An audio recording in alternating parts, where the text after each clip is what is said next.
How to fix God of War keeps crashing on Windows PC. 1. Verify the integrity of game files via Steam library. 2.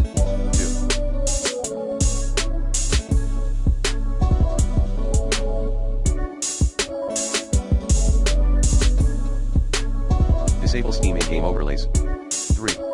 Update your graphics driver using the recommended Avast driver updater in this video guide. 4. Make sure your Windows is up to date. 5. Increase the virtual memory of your PC. 6. Change in-game graphics settings. Path, God.